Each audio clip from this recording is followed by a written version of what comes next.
Liberalisation. 1991 के पहले Indian government ने बहुत सारे रिस्ट्रिक्शंस लगाए थे प्राइवेट इंडस्ट्रीज की एंट्री और ग्रोथ के लिए। पहले उन्हें लाइसेंस लेना होता था, तब जाकर वो इंडस्ट्री सेटअप या एक्सपेंड कर पाते थे। इसके अलावा गवर्नमेंट ने फॉरेन ट्रेड पर भी रिस्ट्रिक्शन लगाए थे। इन सारे रिस्ट्रिक्शन की वजह से इंडिया में लो ग्रोथ हुई, लो क्वालिटी गुड्स प्रोड्यूस हुए। क्योंकि कोई कंपटीशन नहीं था, इसलिए इंडिया की एक्सपोर्ट्स भी बहुत कम थी, जिससे फॉरेन एक्सचेंज रिजर्व भी खत्म हो गए थे। इन सारी इकोनॉमिक प्रॉब्लम्स को दूर करने के लिए लिबरलाइजेशन इंट्रोड्यूस किया गया। Liberalization means removal of entry and growth restriction on private sector. Means government control कम हो जाना, सारे रिस्ट्रिक्शंस हटा देना, जिससे प्राइवेट एंटरप्रेन्योर्स को फ्रीडम मिल सके, वो इन्वेस्ट करके बिजनेस सेटअप करें, जिससे इकोनॉमी में कंपटीशन बढ़े, बेस्ट क्वालिटी गुड्स का प्रोडक्शन हो, जिससे इंडिया की एक्सपोर्ट्स भी बढ़े। इन सबको अच्छे से डेराइव करने के लिए लिबरलाइजेशन के अंदर बहुत सारे इकोनॉमिक रिफॉर्म्स आए। दीज आर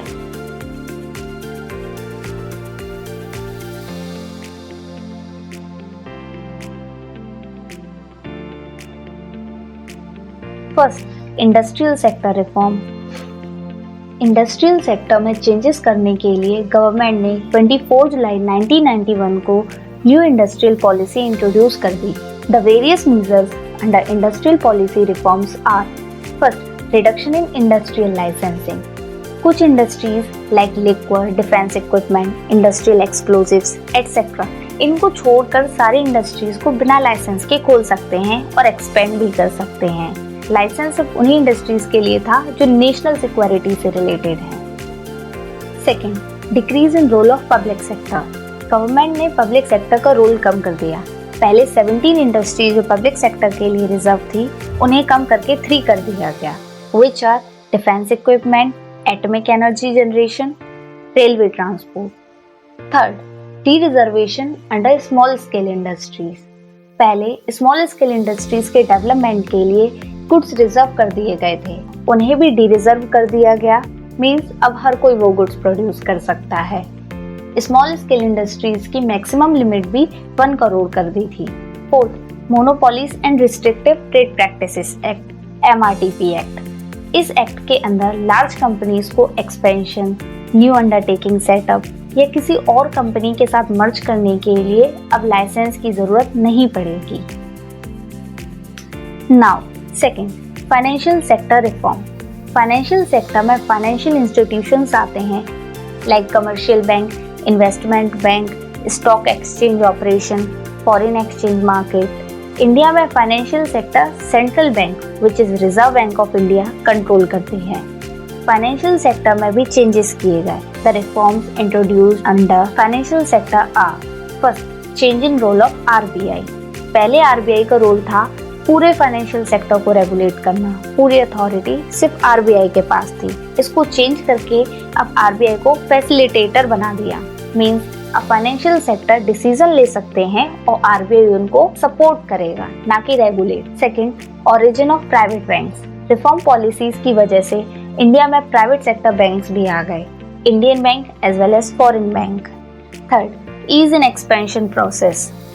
बैंक्स अब न्यू ब्रांचेस भी सेटअप कर सकते हैं बिना RBI की परमिशन के, सिर्फ कुछ कंडीशंस को फुलफिल करके। Now third, tax reform. Tax reform में वो चेंजेस आते हैं जो गवर्नमेंट टैक्सेशन और पब्लिक एक्सपेंडिचर पॉलिसी से रिलेटेड होते हैं। इन दोनों को साथ में फिस्कल पॉलिसी भी कहा जाता है।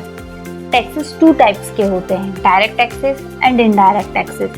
डायरेक्ट टैक्सेस में वो टैक्सेस आते हैं जो इंडिविजुअल्स की इनकम और बिजनेस इंटरप्राइजेस के प्रॉफिट पर लगते हैं।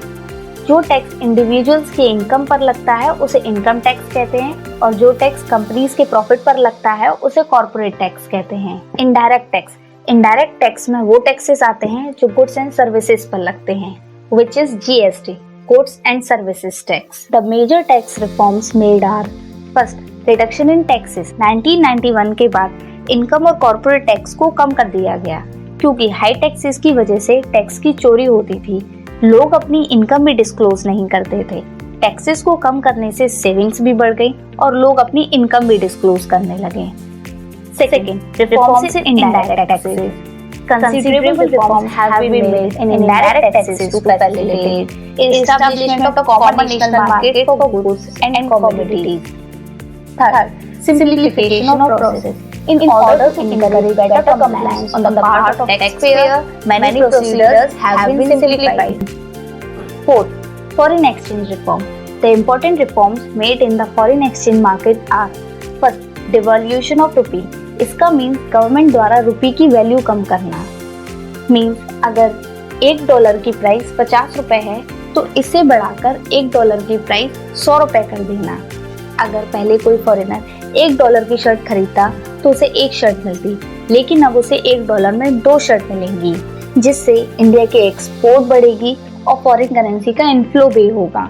Second, market determination of exchange rate.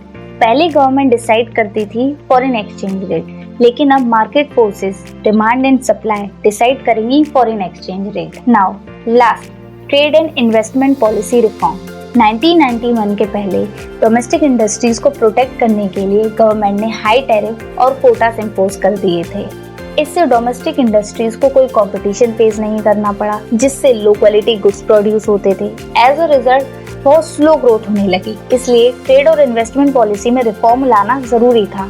So the reforms in the trade and investment policy were initiated to increase the international competitiveness of industrial production, to promote foreign investment and technology in the economy, to promote efficiency of local industries and adoption of modern technology.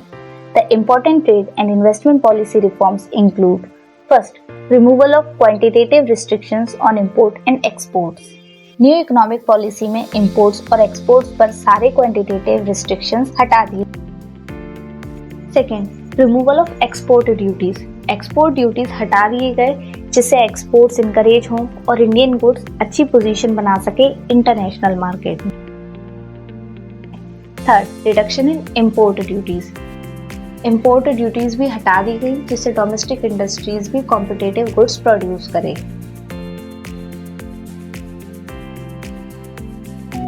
Thank you for watching the video. To like, share and subscribe.